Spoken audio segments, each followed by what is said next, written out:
विलयन। विलयन में हमने कल कहा था कि इसमें विलयन की सांद्रता प्रदर्शित करने की विधियां। अब जैसे कोई विलयन है, सांद्रता तो जानते हो ना, सांद्रता।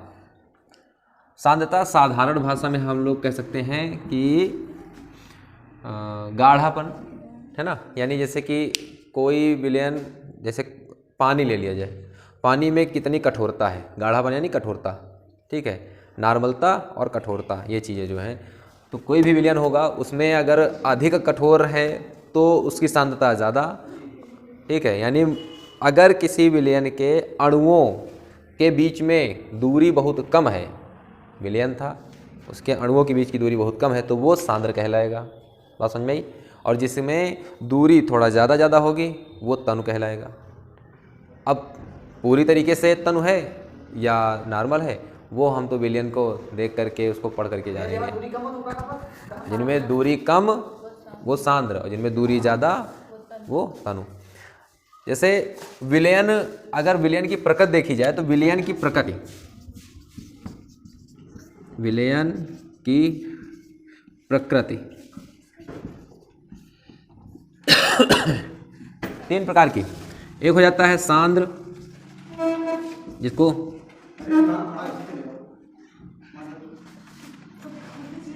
कंसंट्रेट बोलते हैं, ठीक। दूसरा होता है तनु, जिसको डाइल्यूट बोलते हैं, ठीक। सांद्र, कंसंट्रेट, तनु, डाइल्यूट बोलेंगे। और फिर क्या होता है जिसको बेसिक बोलते हैं। बेसिक वाला होता है जिसको यानी आधार बोल सकते हो, आधारशिला वाला है, जो केवल उसका नाम मात्र उसमें होता है। इसमें ना ज़्यादा ये तनु होता है, ना ज़्यादा ये सांद्र होता है। ये दोनों में थोड़ा आ जाता है, यानी तनु से भी कम है और सांद्र वाला भी इसमें हल्का सा गुण मिलेगा।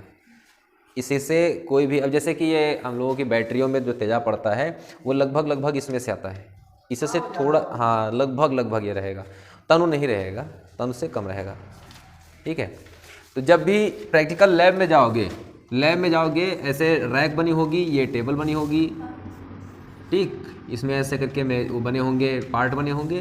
तो सबसे ऊपर कंसंट्रेट रखा जाएगा, फिर डाइल्यूट रखा जाएगा, और सबसे नीचे जो होगा उसमें ये बेस वाला रखा जाएगा, यानी ऐसे करके C, D और B, ठीक है। C से कंसंट्रेट, D से डाइल्यूट और B से बेस। तो बेसिक वाले ऐसे रखे जाएंगे। ये चीज़ लैब की बात होती है, तो कोशिश करना कि इस बार जब कॉलेज में तुम्हारे प्रैक्टिकल हो तो लैब में जाने का नंबर मिले ज़रूर, ठीक है। ये चीज़ जितने लोग लैब जाते हैं, खुद की इच्छा होनी चाहिए ना करने की। कुछ लोग तो घबराते हैं कि भैया केमिकल है, छू लेंगे आप फटा जाएगी। हाँ, आप फटा जाएगी, लेकिन अब ये थोड़ा नहीं कि केमिकल में हाथ डाल देंगे, है ना। सावधानी से, कभी भी पानी गर्म किया जाता है, घर में उबाला जाता है तो उसमें हाथ तो डालते नहीं, उसको किसी दूसरी चीज़ से निकालते हैं। तो वैसे ही लैब में होता है कि हर छोटा काम वहाँ करना होता है। बड़े काम कोई नहीं होते लैब में, सारे छोटे काम होते हैं, लेकिन उनका उद्देश्य बहुत बड़ा होता है। अब जैसे कि तेजाब बनाना होगा, तो तेजाब हम कंपनी में भी बना रहे हैं, लेकिन जब हम लैब में बना लेंगे तब कंपनी बनाने जाएंगे, अधिक जो औद्योगिक रूप में ना। चलिए हम लोग देखते हैं कि ये सांद्रता वाली बात जो है, विलयन प्रकृति, तो प्रकृति में सांद्रता आती है। तनुता तो हम बाद में ज्ञात करेंगे, लेकिन सांद्रता कौन सा कितना गाढ़ा है, अगर उसमें हाइड्रोजनों की संख्या ज़्यादा है तो बहुत ही घातक हो जाएगा, या वो बहुत ज़्यादा क्षारीय है तो घातक हो जाएगा, बहुत ज़्यादा अम्लीय है तो घातक हो जाएगा। लेकिन ये क्षारीय और अम्लीय भी अगर सांद्र हैं तो भयंकर घातक हो जाएंगे।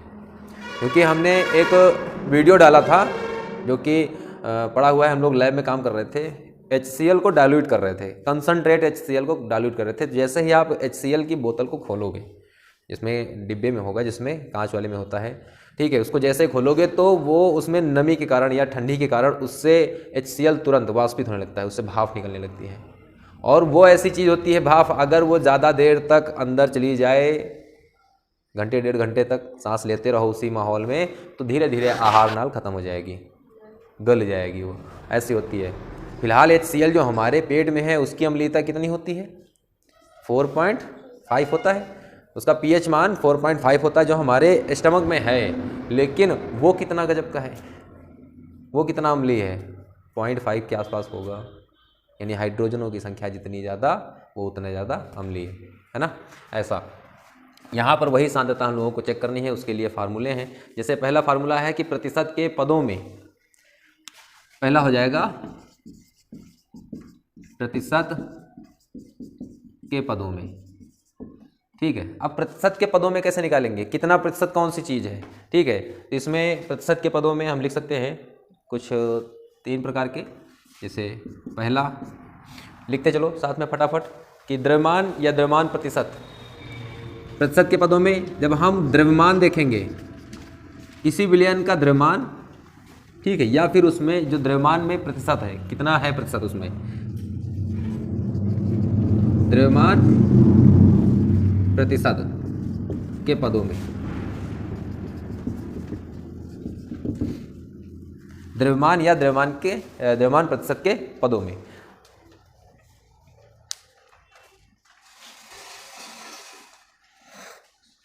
लिख लिया? हाँ, अब इसमें हेडिंग में लिख दो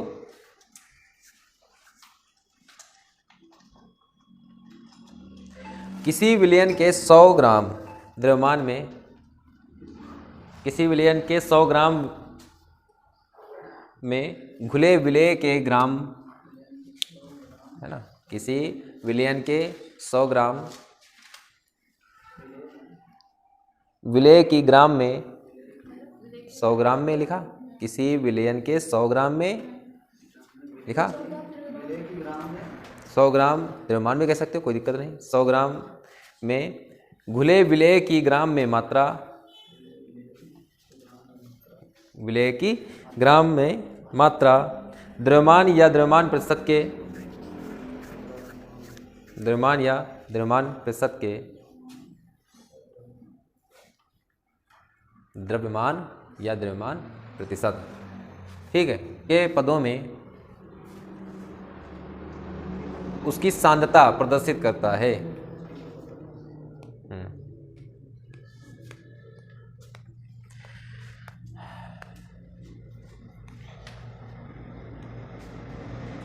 फार्मूला कैसे लिखेंगे, द्रव्यमान या द्रव्यमान प्रतिशत बराबर कितने में घोलना है ना, 100 ग्राम में। किसको घोलना है, विलेय को, है ना, विलेय की बात कर रहे हैं। किस में घोलेंगे, देखो जैसे कि हम लोग कहते हैं कि एक सब्जेक्ट 100 नंबर का है, ठीक है, सब्जेक्ट पूर्णांक कितना 100 का, तो घोलना किस में है, विलयन में। घोलना तो विलयन में था, घोलना क्या था, विलेय, ठीक है, विलेय घोलना था विलयन में और प्रतिशत निकालना था, यही तो है, ठीक है। तो यहाँ पर थ्योरी में क्या दिया गया है, 100 ग्राम, है ना, विलेय का द्रव्यमान या विलेय का ग्राम में मात्रा, ऐसे था ना। तो देखो विलेय का द्रव्यमान होगा और विलयन का द्रव्यमान, दोनों ही द्रव्यमान रहेंगे, क्योंकि हम लोग क्या कर रहे हैं, द्रव्यमान, विलयन का द्रव्यमान। बात समझ में आ गई। ये चीज़ है कि प्रतिशत के पदों में हम देखेंगे किसी विलयन का द्रव्यमान कितना है। मान लो कि कोई विलयन 1 किलोग्राम का था, द्रव्यमान मतलब किलोग्राम में होगा ना, कोई विलयन 1 किलोग्राम का था, तो 1 किलोग्राम मतलब 1000 ग्राम। उसमें विलेय पदार्थ जो घोला जा रहा था वो हमने मान लिया 100 ग्राम था। जैसे कि 1 किलोग्राम कौन सी चीज़ ले सकते हैं,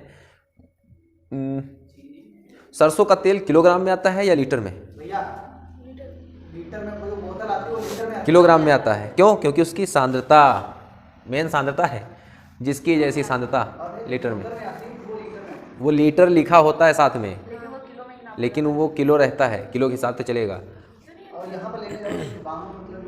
लीटर इतना जाता है, ठीक है। विलयन की मात्रा लीटर में लिखा होता है, विलयन की मात्रा किलोग्राम में, तो किलोग्राम में और लीटर में दोनों में मात्राएं हैं, लेकिन यहाँ पर जैसे किलोग्राम की मात्रा ली जा रही तो किलोग्राम में 1000 हो जाएंगे। और 100 ग्राम कोई, यानी हमने सरसों का तेल ले लिया या फिर और कोई दूसरी चीज़ ले ली जिसमें 1 किलोग्राम, अब सरसों ले लो सीधा सीधा 1 किलोग्राम, ठीक है, उसमें 100 ग्राम कुछ दूसरा मिला दो। सरसों 2 प्रकार के होते हैं, काले और पीले। काले सरसों ले लिया 1 किलोग्राम और उसमें पीले सरसों 100 ग्राम डाल दिए, तो वो विलयन तैयार हो जाएगा ना, ठोस का ठोस में विलयन तैयार होगा। अब देखो उसका प्रतिशत निकाल दो, प्रतिशत निकालेंगे तो कितना प्रतिशत हो गया, 10%। तो द्रव्यमान प्रतिशत है ना, यानी प्रतिशत के पदों में था ना, प्रतिशतता कितनी आ गई, 10% है इसकी, यानी इस विलयन की परसेंटेज कितना है, तो बोलेंगे इस विलयन का परसेंटेज 10% है, यानी 10% इसमें दूसरी चीज़ मिली हुई है। कौन सी चीज़ मिली है, वो 10% है विलेय, विलेय है 10%। हाँ भैया, 1 किलो मतलब वो होगा तो उसमें 100 ग्राम है, तो ऐसे भी हाँ, अब इसी तरीके तुम्हें कोई भी न्यूमेरिकल इसका मिलेगा तो जिसमें कहेगा कि कोई 4.5 किलोग्राम विलयन है, ये क्या चीज़ है, विलयन, और इसमें जो विलेय पदार्थ है वो 200 ग्राम विलेय, ठीक। इसका प्रतिशत निकालो, इसकी प्रतिशतता निकाली जाए, प्रतिशतता निकालिए तो कैसे करेंगे, 200/4, 400 क्या हो जाएगा, 4, 5 फिर कितने जीरो, 2 जीरो, क्योंकि ग्राम में ये है तो ग्राम में ये भी होना चाहिए। इसके लिए क्या करेंगे, 4.5 × 1000 तो जाएगा 4,500 लगाओ, एक ख़त्म, कितना हो जाएगा 4500 ग्राम, और फिर 100 से 00 से 00 हटा दो, और फिर क्या, इससे अब भाग देना है परसेंटेज निकालने के लिए। चलो देते हैं, यहाँ पर हो जाएगा 9, ये हो जाएगा 40, और अब देखो इससे कर देते हैं तो क्या हो जाएगा, 9 चौको 36, बचेंगे 4 दशमलव, फिर से 9 चौको 36, फिर कितने बचेंगे, 4 ही बचता चला जाएगा, ये ऐसे चला जाएगा, तो ये इसका परसेंटेज हो जाएगा 4.44%। यानी कि जो हमको विलयन मिला था 4.5 किलोग्राम का, उसमें प्रतिशतता कितनी है, उसके सांद्रता की प्रतिशतता कितनी, उसमें कितना सांद्रण है, हमको केवल इतना बता दिया जाए कि एक विलयन 4.5 ग्राम यानी 5 किलोग्राम का था, जिसकी सांद्रता प्रतिशतता थी 4.44, तो उसमें विलेय कितना मिलाया गया, ज्ञात कर सकते हैं कि नहीं। आप विलेय ज्ञात करने के लिए क्या करेंगे, देखो ये विलयन कितना 4.5 किलोग्राम था, और प्रतिशतता कितनी आ गई 4, तो 4 इधर रखोगे, उससे गुणा करा दोगे, 100 से भाग हो जाएगा, और आंसर आ जाएगा तुरंत कि विलेय कितना था, है ना। ये ऐसे न्यूमेरिकल इसके आएंगे। अगला लिखो इसमें द्रव्यमान आयतन प्रतिशत, ये साफ कर दें।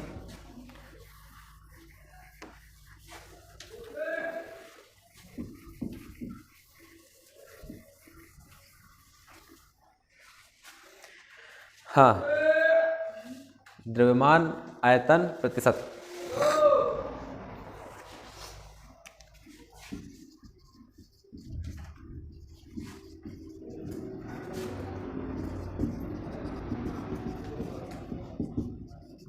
द्रव्यमान आयतन प्रतिशत के पदों में, चलो इसमें लिखो किसी विलयन के 100 मिली में, आयतन की बात करेंगे तो मिली आ जाएगा, किसी विलयन के 100 मिलीलीटर में,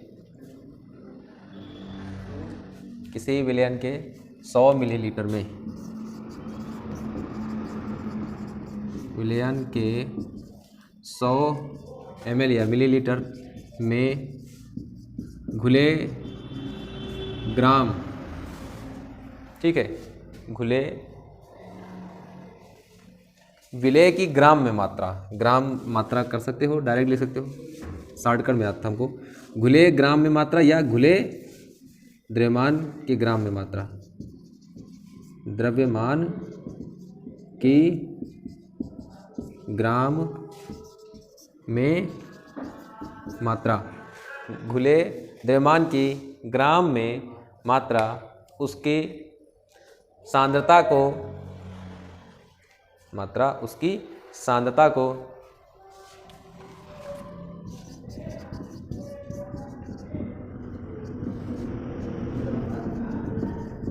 उसकी सांद्रता को किसमें ज्ञात करना था, द्रव्यमान आयतन प्रतिशत, है ना, इसके बीच में डैश लगा सकते हो इसे, द्रव्यमान आयतन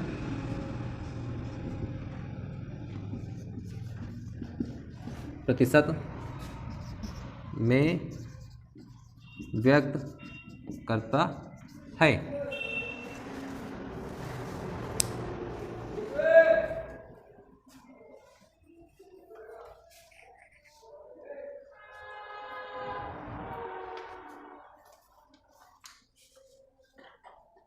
ठीक, देखो घुले द्रव्यमान की ग्राम में मात्रा, ये जो द्रव्यमान है इसी को क्या कह सकते हैं हम, विलेय कह सकते हैं।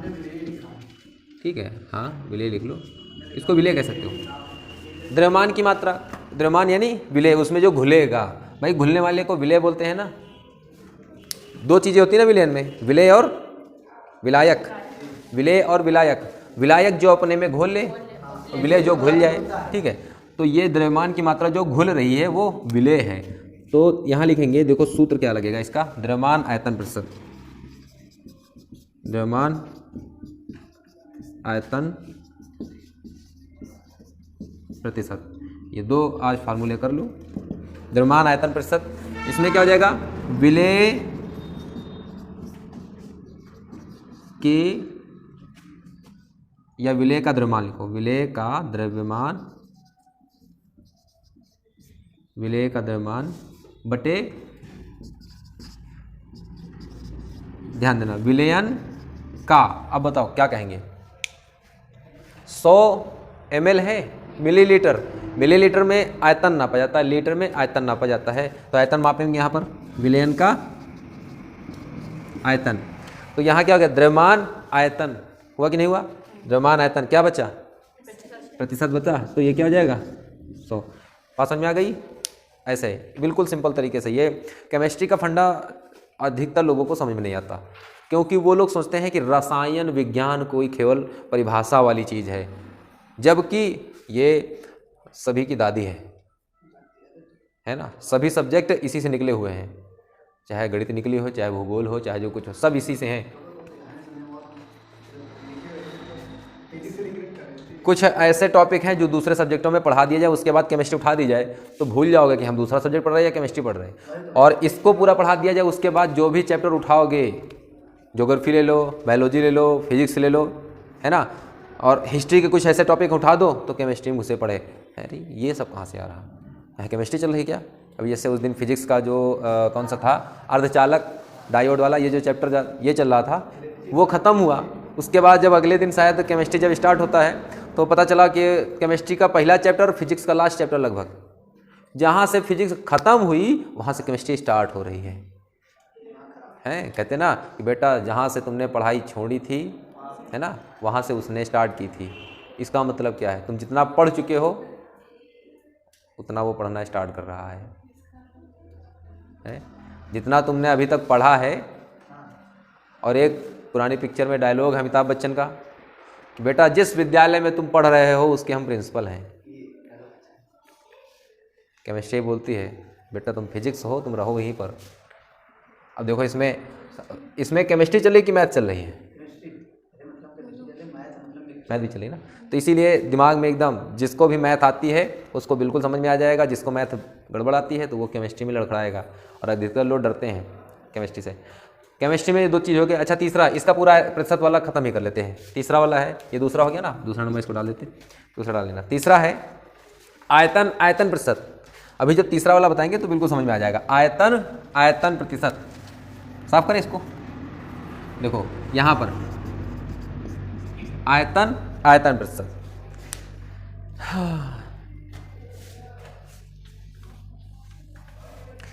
यहाँ देखो क्या होगा, किसी विलयन के 100 मिलीलीटर में घुले विलेय की ml में मात्रा, है ना, ml में मात्रा, विलेय की मिलीलीटर में मात्रा। बात समझ में, 100 मिलीलीटर में घुले विलयन की ml में मात्रा, यानी मिलीलीटर की मिलीलीटर में, तो आयतन के आयतन में हो जाएगी मात्रा, उसकी सांद्रता को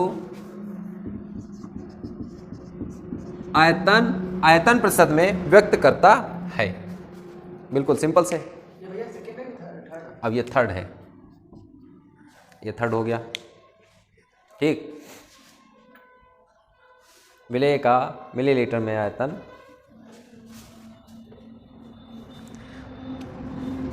यहाँ पर आयतन कर सकते हो, आयतन, उसकी सांद्रता को आयतन आयतन में प्रदर्शित करेगा, है ना। एकदम 2 वालों में दिमाग लगाएगा, तीसरा अपने आप याद हो जाएगा। पहला कौन सा था? द्रव्यमान और द्रव्यमान प्रतिशत, यानी द्रव्यमान बटे द्रव्यमान रहेगा, ठीक है। द्रव्यमान आयतन प्रतिशत, द्रव्यमान बटे आयतन रहेगा, आयतन आयतन प्रतिशत, आयतन बटे आयतन रहेगा, ठीक है। अब थोड़ा और दिमाग खोल लेते हो। तो हमने जो पहले बताया, यहाँ नीचे लिखा जाता है पूर्णांक, ऊपर लिखा जाता है प्राप्तांक, प्रतिशत निकालने के लिए, है ना, प्राप्तांक ऐसा गुणे 100 किया जाता है ना, यानी पूर्णांक कुल और जो प्राप्त किए गए, पूर्णांक नीचे रहेगा, प्राप्तांक ऊपर रहेगा। किसी को प्राप्तांक ऐसा, ठीक, प्राप्तांक। अब जैसे कि 100 में से किसी ने 60 नंबर प्राप्त किए, लीटर में से ऊपर मात्रा आ जाएगी, है ना। ये तो वही चीज़ है, जैसा कि वो उसका छोटा वाला ऊपर बड़ा वाला नीचे, तो आयतन कौन सा? छोटा वाला ऊपर, आयतन बड़ा वाला नीचे। तो 100 मिलीलीटर जो है ये नीचे वाला है, उसमें घुल कौन से रहे हैं? जो घुल रहे हैं वो छोटा, तो विलेय, विलेय ऊपर रहेगा, विलेय का आयतन, है ना, बटे विलयन का आयतन। बात समझ में आ गई? विलेय जो घुल रहा था वो, और जिसमें घुल रहा था वो, ठीक है, प्रतिशत ऐसे। बात समझ में आ गई?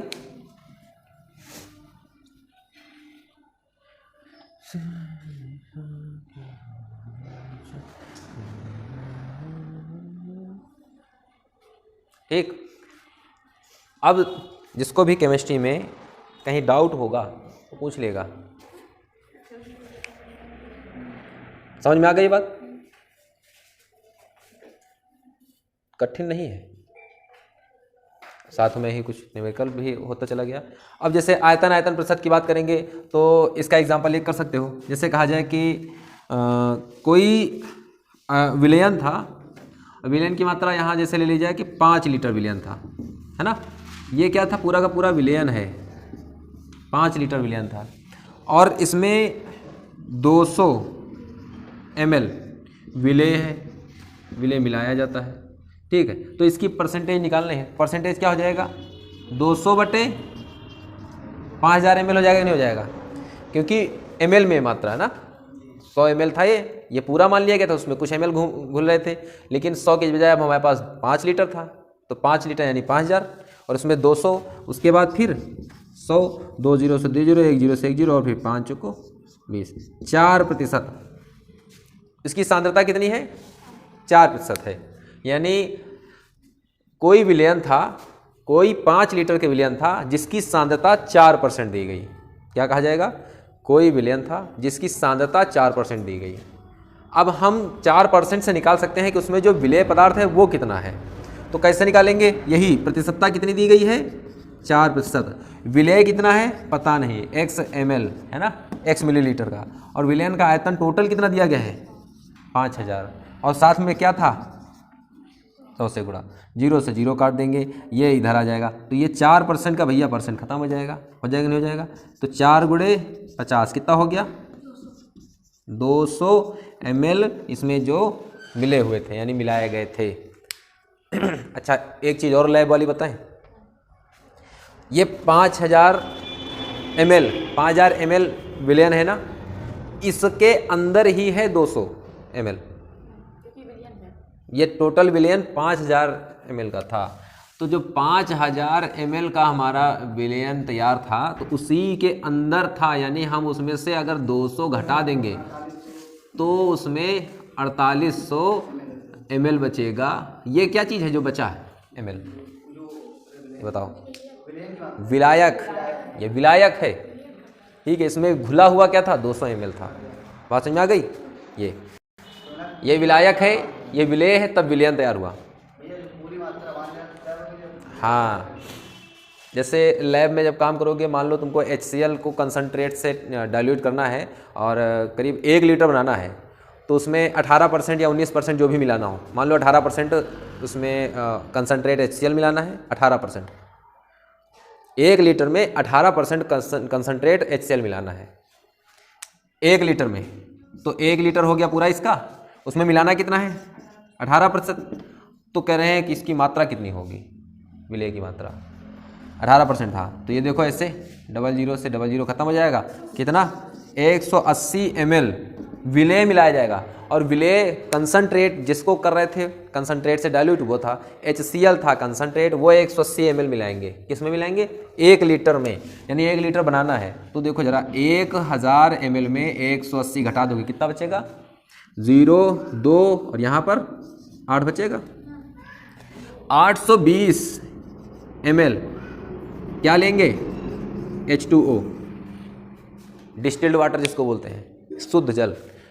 820 ml डिस्टिल्ड वाटर रहेगा और उसमें 180 ml कंसनट्रेट HCl डाला जाएगा। हमारी बात समझ आ रही ना, कंसनट्रेट HCl उसमें डाला जाएगा, तो वो पूरा 1 लीटर तैयार हो जाएगा।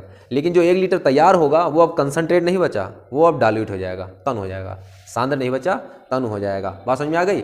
बस इतना रखो आज के लिए, अगले दिन फिर आगे चलते हैं। अगले दिन क्या होगा इसमें कि ppm में सांद्रण या सांद्रता, शक्ति ग्राम प्रति लीटर के पदों में, नॉर्मलता के पदों में शक्ति ज्ञात करना पड़ेगा। फिर है नॉर्मलता के पदों में इसकी सांद्रता कैसे चलेगी, मोलरता के पदों में सांद्रता कैसे चलेगी, और मोललता के पदों में, मोलरता भी है, मोललता भी है, और मोल प्रभाज है ना, मोल प्रभाज के पदों में, फार्मलता के पदों में, ये इतने हैं। सब अलग अलग प्रकार के इनके पद चलेंगे। तो ये थोड़ा सा स्लो काम चलेगा, लेकिन इनको अच्छे से तैयार कर लेना, क्योंकि ये प्रैक्टिकल लैब में तुमसे बहुत बड़ा काम कराएंगे, ये बहुत ज़रूरी है। ठीक है।